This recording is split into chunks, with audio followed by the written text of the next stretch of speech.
નાખીને ગયો પછી ખોવાઈ ગયો માણસ.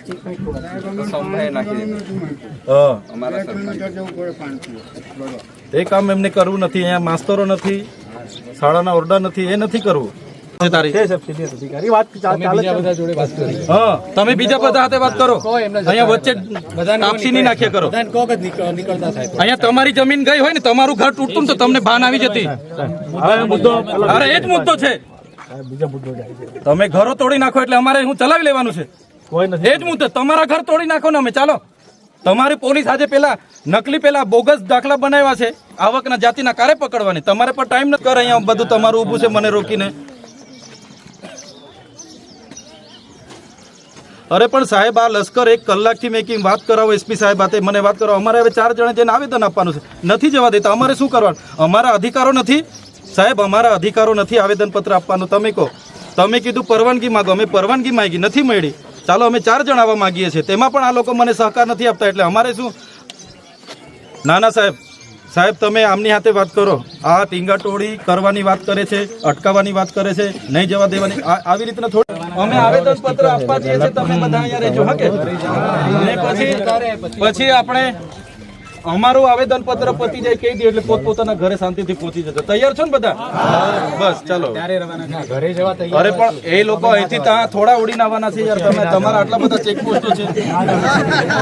ના સાહેબ, પણ ચેકપોસ્ટો આટલા બધા છે તમારા. આપણી કઈ દિશામાં જાય છે આજે દેશ? એટલે સાહેબ તમે વાત કરો. નહીં તો લાવો મેં એસપી સાહેબને મેં વાત કરો. આવું નહીં ચાલે. તમે હું કરવા અમને રોકીને અહીંયા બેસી રહેલા છો એમ? તમારે અહીંયા ચર્ચા કરે, આગળ આવીને વાત કરો. સિનિયર અધિકારી વાત કરે છે. તમે બીજા બધા સાથે વાત કરો. અહીંયા વચ્ચે નાખ્યા કરો. અહીંયા તમારી જમીન ગઈ હોય ને, તમારું ઘર તૂટતું તો તમને ભાન આવી જતી. અરે એ જ મુદ્દો છે. એ જ મુદ્દો. તમારા ઘર તોડી નાખો ને અમે ચાલો. તમારી પોલીસ આજે નકલી બોગસ દાખલા બનાવ્યા છે આવકના જાતિના કારે પકડવાની. તમારે પણ ટાઈમ નથી ને અમારા ઘરે રાતે તમે ફિલ્ડિંગ ભરો. ચાલે છે ત્યાં તો તમારું પાનો ટૂંકો પડે છે. બરાબર છે. મેં વાત કરું છું. અમારો અવાજ ન નીકળવો જોઈએ એટલે તમે દબાવવા માંગો છો. મેં વાત કરું છું. અરે કહી દે મેં એની જવાબદારી લેવી હોય તો આગળ મોકલો એને. હા, એને જવાબદારી મોકલો આગળ. અમારે આવેદન આપવાનું છે. અમારે વાત કરો છો. તમારી પાસે તો ઓથોરિટી નથી તો પછી શું કરવા મારી હાથે ચીકણી કરો છો? મોકલો ને તમારા સીઓ ને એસપી ને, એની હાથે વાત કરું મેં. જે નથી તમારા પર સત્તા તો આ બીજી રિંગ મારું છું. હા, એસપી ને એને ગંભીરતા હોવી જોઈએ ને. એનું લશ્કર અહીંયા છે તો ખાધા પીધા વગર. અરે પણ ખાધા પીધા વગર અહીંયા ધારાસભ્ય અમે લશ્કર ઉભું છે. હા, જિલ્લો છે. ઝૂંપડા તોડવા તારે રાતે તમને મોકલી આપે છે. એસપી સાહેબ, કારનો ફોન કરું છું યાર. સાહેબ તમે કેમ આવું કરો છો? અહીંયા આખો લશ્કર અહીંયા બધું તમારું ઊભું છે મને રોકીને. અરે પણ સાહેબ, આ લશ્કર 1 કલાકથી મેં વાત કરાવો. એસપી સાહેબ હાથે મને વાત કરાવો. અમારે હવે 4 જણ જઈને આવેદન આપવાનું છે. નથી જવા દેતા. અમારે શું કરવાનું? અમારા અધિકારો નથી સાહેબ, અમારા અધિકારો નથી આવેદનપત્ર આપવાનું. તમે કહો, તમે કીધું પરવાનગી માંગો. અમે પરવાનગી માંગી, નથી મળી. ચાલો અમે 4 જણ આવવા માંગીએ છીએ. તેમાં પણ આ લોકો મને સહકાર નથી આપતા. એટલે અમારે શું? ના સાહેબ તમે આમની હાથે વાત કરો. આ ટીંગાટોળી કરવાની વાત કરે છે, અટકાવવાની વાત કરે છે, નહીં જવા દેવાની. આવી રીતના થોડી અમારે બેસી જવાનું છે સાહેબ. સાહેબ અમે એટલો બધો કોઓપરેટ અમે કર્યું છે એટલે સુધી અમે 4 જ આગેવાનો વાત કરી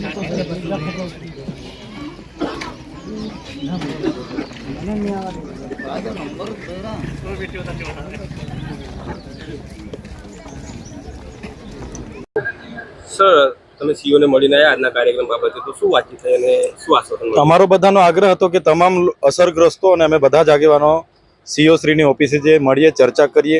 પણ અમને માત્ર આગેવાનોને અને 2-3 નજીકના અસરગ્રસ્તોને બોલાવ્યા હતા. એટલે અમે તમામ બાબતો એમને ધ્યાન દોર્યું છે.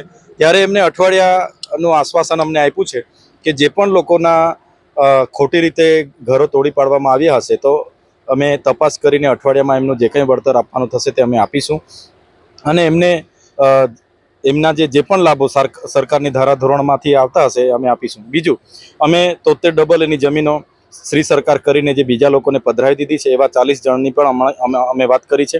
સાથે સફારી પાર્કમાં એક ખેડૂતના 7 બાર હોવા છતાં સફારી પાર્ક ત્યાં બની ગયો છે તો એ બાબતની પણ વાત કરી છે. તો એમણે મને કીધું છે કે અઠવાડિયા સુધીમાં અમને સમય આપો અને એ તમારે મુદ્દાસર જેટલા પર રેકોર્ડ એમની પાસે હશે, રેકોર્ડ, SDM, જમીન સંપાદન અધિકારી, DCF બધા જ લોકો સાથે બેસીને એમાં યોગ્ય નિરાકરણ લાવીશું એવી અમને આશ્વાસન આપ્યું છે. સર, જાણવા મળ્યું છે કે 2036માં જે ઓલિમ્પિકનું આયોજન થવા જઈ રહ્યું છે એના માટે સ્ટેચ્યુ ઓફ યુનિટીની આસપાસ 40 થી 50 એકર જેટલી જમીન સંપાદન કરવાની તજવીજ ચાલી રહી છે એવા ટોચના સૂત્રોથી માહિતી મળી છે. એના વિશે તમે શું કહેશો? હા, આ બાબતને લઈને થોડા દિવસ અગાઉ પ્રેસ મીડિયામાં પણ અમે જોયું છે. એના સત્તાવાર રીતે અમારી પાસે કોઈ પરિપત્ર નથી, પણ આ વિસ્તાર એવો છે કે અહીંયા કોઈ સરકારની પોતાની જમીન નથી. અનુસૂચિ 5 લાગે છે, પૈસા 1 લાગે છે.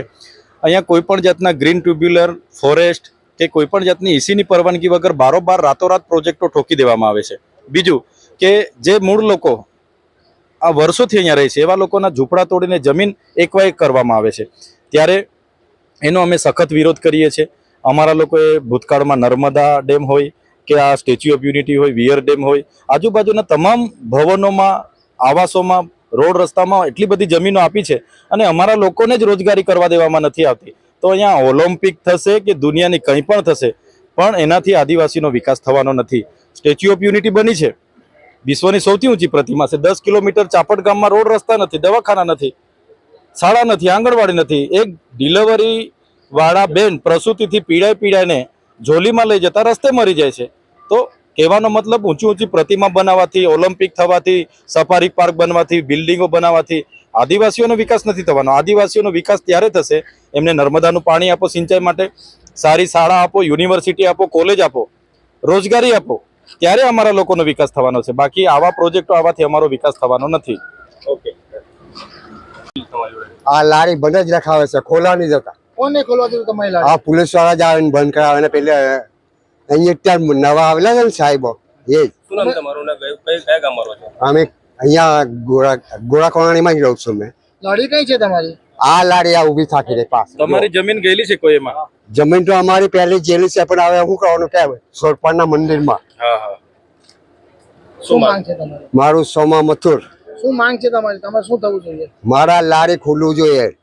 એમનો રોજગારી આ લારી જો હા જે હાથ બટા 100-200 રૂપિયા કમાતા હોય તો અમારે તો બંધ કરાવી મૂકે. એટલે સાહેબ, આજે થોડાક દિવસ પહેલા મારો છોકરો ડૂબી ગયા મરી ગયો, બરાબર? તો એની માટે NDF ની ટીમ ત્રીજા દિવસે આવી હતી, બરાબર? તો 3 દિવસ સુધી આટલો મોટો આજે વિશ્વ વિખ્યાત સ્ટેચ્યુ ઓફ યુનિટી, આજે વિશ્વમાં સૌથી ઊંચી પ્રતિમાનો તમે વાહવાહ કરો છો આખી દુનિયાની અંદર. તો મારા છોકરો આજે ડૂબી ગયો, તમારી પાસે NDF ની ટીમ નથી, તમારી પાસે કોઈ ડૂબવાવાળા માણસો નથી, તો એના માટે તમે શું જવાબ આપશો? તમે શું કહેવા માંગો છો કે આવા મેં તો નથી, મારો છોકરો ડૂબી ગયો અને મારો પ્રશ્ન નથી, પણ એવા કેટલા આદિવાસીઓના છોકરાઓ ડૂબીને મરી ગયા છે, આમની પાસે કોઈ તાત્કાલિક સુવિધા નથી. અને મારું નામ નરેન્દ્ર ભૈલલ, વસંતપુરા.